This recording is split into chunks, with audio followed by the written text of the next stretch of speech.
അല്ലാഹു അല്ലാഹു അല്ലാഹു അല്ലാഹു. ഹബീബായ നബി തങ്ങളുടെ സൈന്യത്തിലേക്ക് തങ്ങളും അണിചേരണമെന്നുള്ള അടങ്ങാത്ത ആഗ്രഹത്തോടുകൂടി അനുരാഗത്തോടുകൂടി ലോകത്തിന്റെ നായകന്റെ വിളി കേട്ടുകൊണ്ട് സ്വഹാബത്തെ ഒന്നടങ്കം ചെന്നപ്പോ അതിൽ ഒരു ചെറുപ്പക്കാരനും അണിചേർന്നു. ഒരു ചെറുപ്പക്കാരനും വന്ന് ചേരുകയാണ്.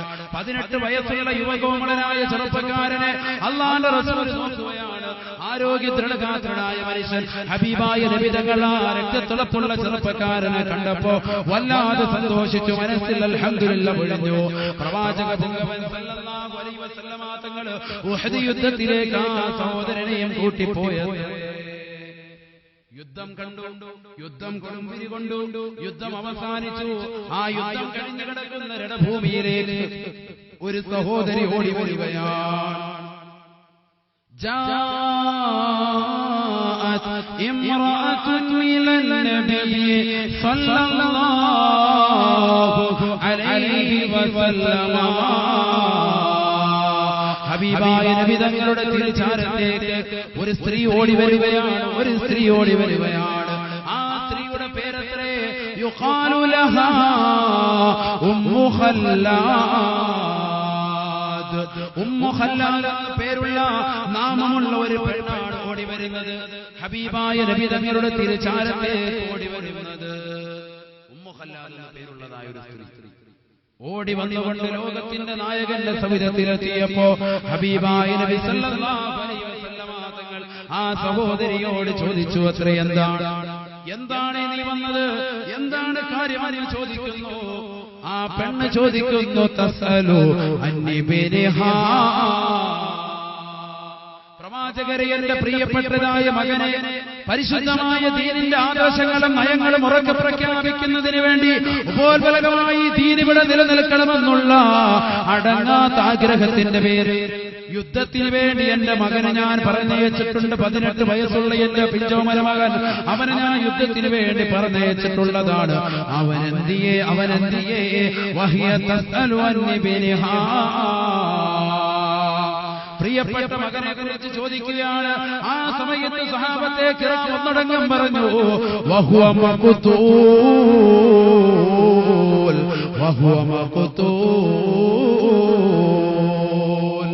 അല്ലാഹുവിന്റെ ദീനിന് വേണ്ടി പണപൊരുതിക്കൊണ്ട് പോർക്കളത്തിൽ വീരശഹീദായിക്കൊണ്ട് വീരമൃത്യു വരിച്ചിട്ടുണ്ട് നിങ്ങളുടെ മകനെന്ന് ആ പ്രിയപ്പെട്ട ഉമ്മയോട് പറയുമ്പോഴും ആ ഉമ്മയുടെ ശരീരത്തിലേക്ക് സർവ്വം നോക്കുന്നു.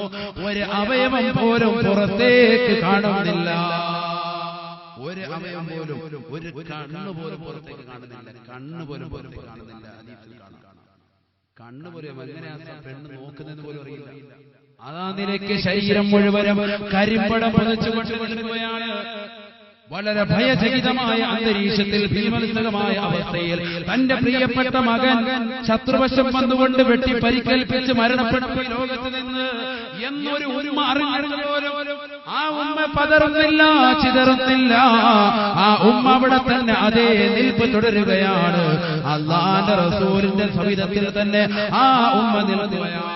ഉമ്മു ഖല്ലാദ് എന്ന് പറയുന്ന പ്രിയപ്പെട്ട ഉമ്മ ശരീരം മുഴുവനും കരിമ്പടം പതച്ച് കണ്ണ് വരെ മൂടിപ്പതച്ചുകൊണ്ട് നിൽക്കുന്നതായ ഉമ്മയെ കണ്ടു സ്വഹാബത്തെ കിറാം മുഴുവനും ആശ്ചര്യത്തോടുകൂടി അല്ലാഹുവിന്റെ റസൂൽ കേൾക്കുന്ന നിലയ്ക്ക് ചോദിച്ചു, എന്റെ പ്രിയപ്പെട്ട ഉമ്മ, നിങ്ങൾക്ക് എങ്ങനെ കഴിയുന്നു, നിങ്ങൾക്ക് എങ്ങനെ സാധിക്കുന്നു ഈ ഭയചകിതമായ അന്തരീക്ഷത്തിൽ നിങ്ങളുടെ പ്രിയപ്പെട്ട മകൻ ഈ ലോകത്ത് നിന്ന് വിട പറഞ്ഞു എന്നുള്ള വാർത്ത നിങ്ങളുടെ കർണപുടങ്ങളിൽ അലയൊലി കൊണ്ടിട്ട് പോലും, അവൻ ഷഹീദ എന്ന് പറഞ്ഞിട്ട് പോലും അവനെ ഒന്ന് കാണാൻ പോലും നിങ്ങളുടെ മുഖം മൂടിയൊന്ന് മാറ്റുന്നില്ലല്ലോ, നിങ്ങളുടെ മുഖത്ത് നിന്ന് തുണിയൊന്ന് മാറ്റുന്നില്ലല്ലോ, എവിടെ എന്റെ മകനെന്ന് ചോദിച്ചുകൊണ്ട് പോർക്കളത്തിലൂടെ അലമറിയിട്ടുകൊണ്ട് വാമിട്ടുകൊണ്ട് നിങ്ങൾ കരയുന്നില്ലല്ലോ, മാറത്തടിച്ചുകൊണ്ട് നെഞ്ചത്തടിച്ചുകൊണ്ട് നിലകൊള്ളുന്നില്ലല്ലോ.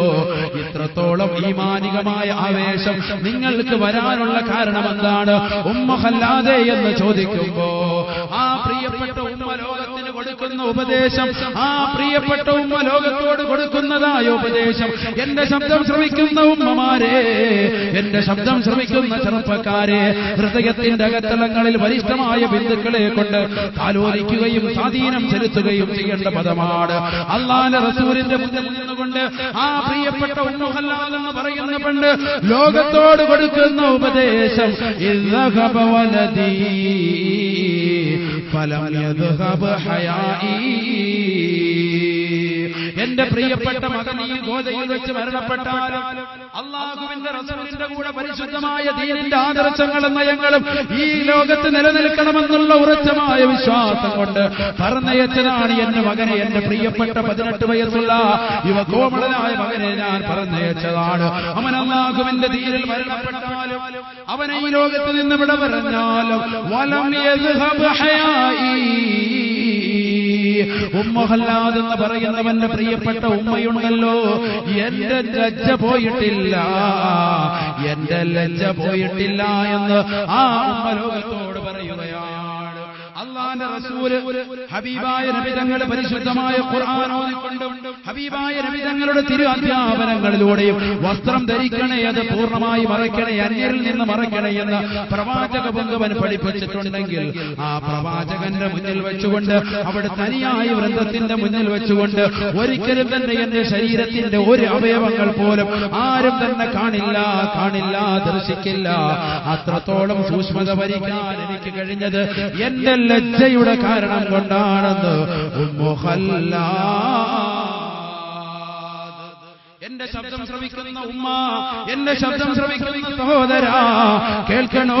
അപ്പോൾ അല്ലാഹുവിന്റെ റസൂൽ ചാടി എണീറ്റിട്ട് പറയുകയാണ്, അല്ലാഹുവിന്റെ റസൂൽ ഉടനെ തന്നെ പറയുന്നു, യാ ഉമ്മ ഖല്ലാദ്,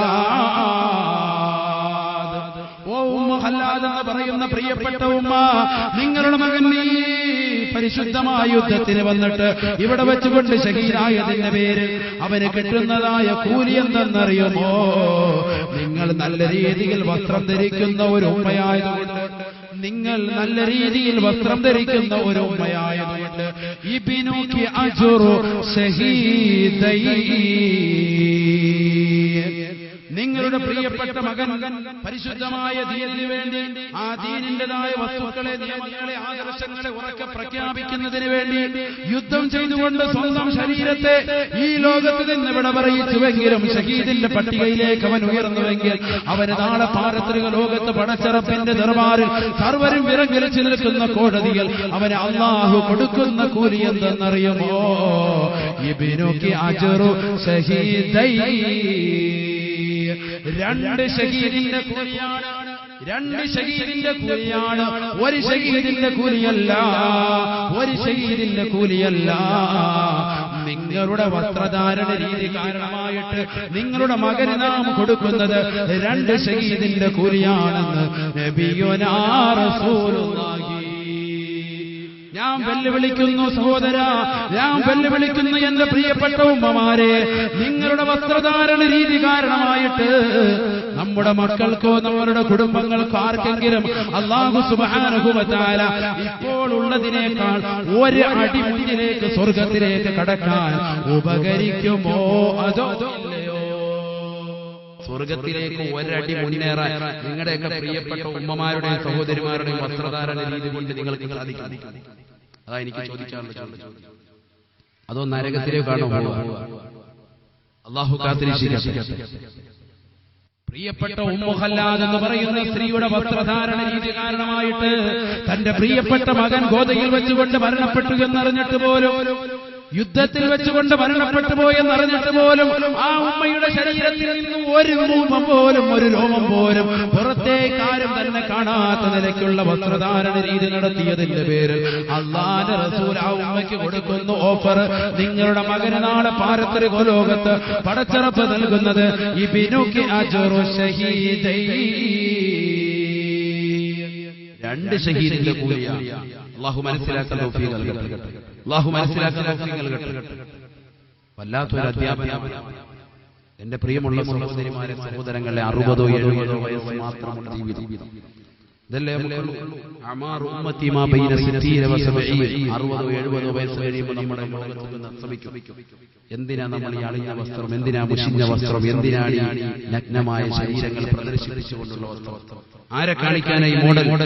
ഏറ്റവും നല്ല മോഡലുകൾ പഠിപ്പിച്ച ഹബീബ് മുഹമ്മദ് റസൂലുള്ളാഹി സല്ലല്ലാഹു അലൈഹി വസല്ലമ തങ്ങളും അവിടുത്തെ അധ്യാപനങ്ങളിലേക്കും അവിടുത്തെ പ്രിയപ്പെട്ട ഭാര്യമാരാകുന്ന ആയിഷ സിദ്ദീഖയും സൗദാ ബീവിയും ഒക്കെയുള്ള ജീവിതത്തിലേക്കും ദർശനങ്ങളിലേക്കും നമ്മൾ മടങ്ങി ചെല്ലാം. അല്ലാഹു അനുഗ്രഹിക്കുമാറാവട്ടെ.